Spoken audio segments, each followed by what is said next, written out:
Hi guys, welcome back. I mentioned in a previous video, which you can have a look at up here, or up here, I'm not sure which side it's going to show up on, that I would run through the setup of the Star Adventurer Astro Pack. Hopefully you'll gain some insights into how to quickly set this up and become more proficient when you're setting it up. Hope you enjoy the video.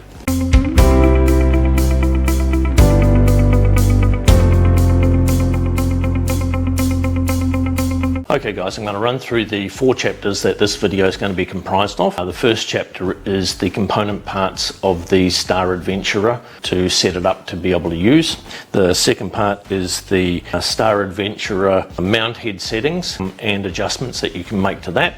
The third part is to assemble it all onto the tripod. And the fourth part is a video and photograph montage, which will show you the difference between using the Skywatcher equatorial mount and not using the Skywatcher equatorial mount. So the first part is, of course, the tripod. The tripod needs to be a very sturdy and solid construction. It needs to be able to withstand a little bit of wind and a little bit of movement, a little bit of vibration to cut down as much of that as possible. The second part is the equatorial wedge. The equatorial wedge is set up for your latitude on the planet, and that gives you the correct angle from the ground to the polar, the south celestial pole or the north celestial pole, depending on whether you're in the southern hemisphere or the northern hemisphere. The next part is the Star Adventurer mount head, and I'll run through the parts of that shortly. From there you have a small ball adapter. Now you can use the ball adapter to attach to the Star Adventurer mount head without the use of, and then attach your camera directly to the ball head without the use of the other brackets and the counterweights.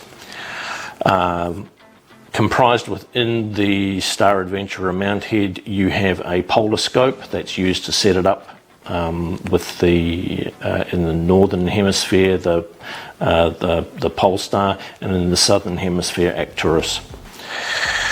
You then have the adjustable dovetail L bracket with declination fine adjustment. So that's what I'll be using, and I'll be demonstrating how to construct that onto the tripod and the whole apparatus as we're moving forward. You then have a counterweight shaft which attaches to the L bracket, and a 1 kilogram weight, counterweight. Okay, so you've got the Star Adventurer. Now, we'll start off with the easy stuff first of all. Okay, so up the top here, you've got a battery compartment. So it just takes standard AA batteries, and it's got 4 of them that go into there. So that's pretty self-explanatory. We've all done things with batteries before.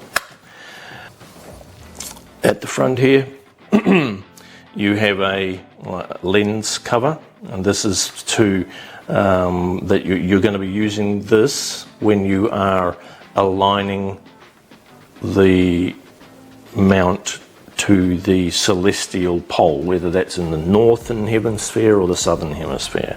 On the back here, you've just got this little pinch point, and there's your eyepiece. So you're basically pointing this at the pole, looking through here, and inside here, and I'll put an image up of that, there are configurations for the northern hemisphere pole star and the southern hemisphere Octanus for the alignment, for the polar alignment. On the side here, I'm not sure whether you'll be able to see it, there's a small hole in here.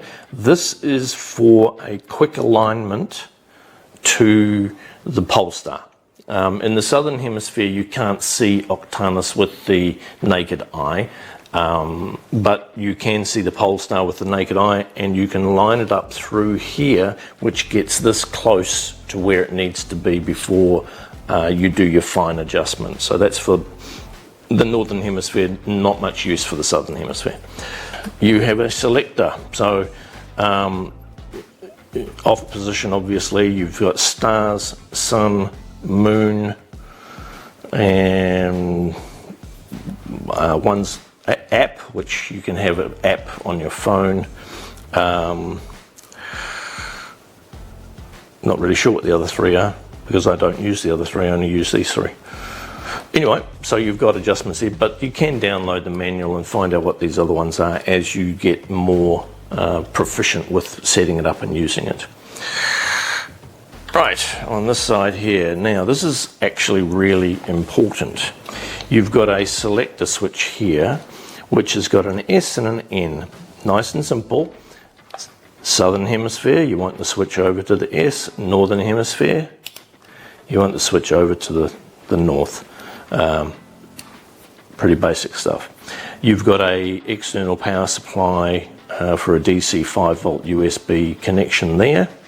At the front you've got this slide piece which is used to mount everything onto, and you've got like a clutch mechanism here which will tighten and loosen this piece here once you've got it lined up where you need it to be.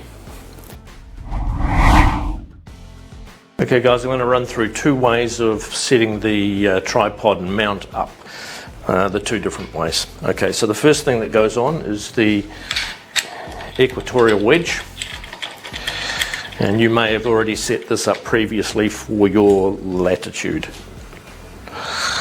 Then the next part that goes on is the Skywatcher EQ. Okay, then you've got an option to use the wedge with the ball mount.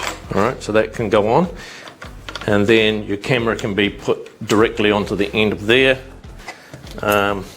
using the little jobby here. All right, so that's of course attached to your camera. So that's the first way. But the way I usually do this is I use the L mount and the counterweight.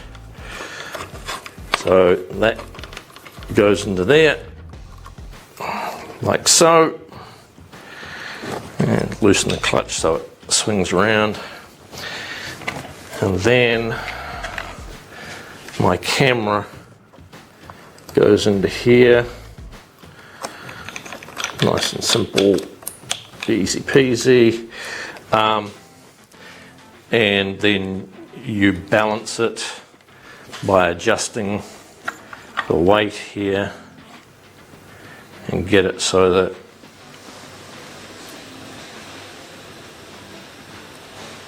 wherever you position it, it ends up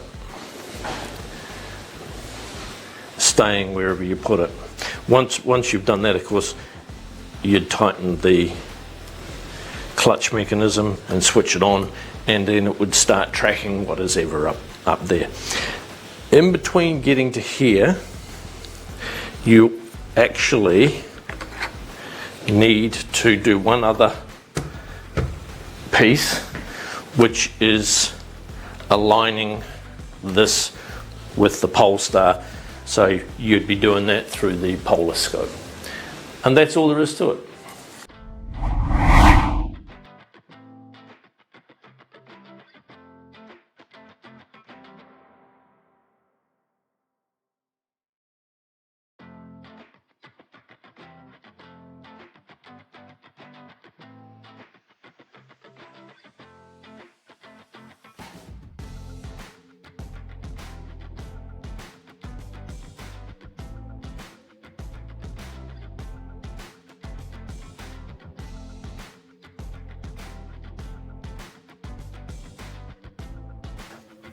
As always, we're always after more subscribers. If you can hit the subscribe button and the like button, that really helps us out. Thanks very much, guys. Thanks for watching. See you next time.